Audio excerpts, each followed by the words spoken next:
దేవుని డైరెక్షన్ చూడండి ఎంత అద్భుతంగా ఉందో. కానాను దేశంలో 7 సంవత్సరాలు కరువు రాబోతుంది. సో ఆ కరువు నుంచి యాకోబును తప్పించాలి. దానికి గాను దేవుడు యోసేపును చూస్ చేసుకొని తన అన్నలకు అతనిపై అసూయ పుట్టేలా చేశాడు.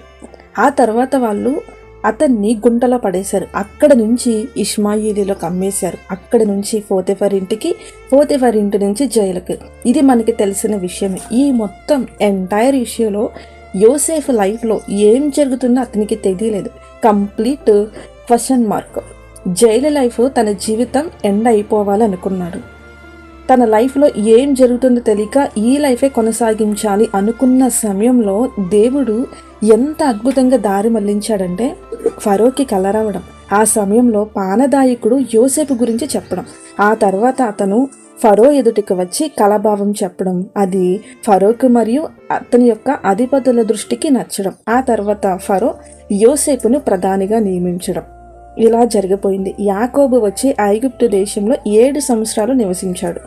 దేవుని డైరెక్షన్ చూసారా ఎంత అద్భుతంగా ఉందో. ఒక పెద్ద ప్రళయం రాబోతుంది, అది వారికి తెలీదు. దేవుడు యోసేపుని చూస్ చేసుకొని దాని నుంచి వారికి విడుదలిచ్చాడనమాట. సో యోసేపుకి ఏమీ అర్థం కాలేదు. తన లైఫ్లో ఏం జరుగుతుందో దేవుడు ఏ మార్గం ఉంచితే ఆ మార్గంలోనే వెళ్ళాడు. అనుకోకుండా ప్రధానిగా మారి తన అన్నలకు కనిపించాడు. జైలు దగ్గర ఆగిపోయాడు, ఎటూ వెళ్ళడానికి ఏ మార్గం లేక. సో అక్కడ దేవుడు అద్భుతంగా దారి మళ్లించి గొప్ప ఆశీర్వాదం ఇచ్చాడు.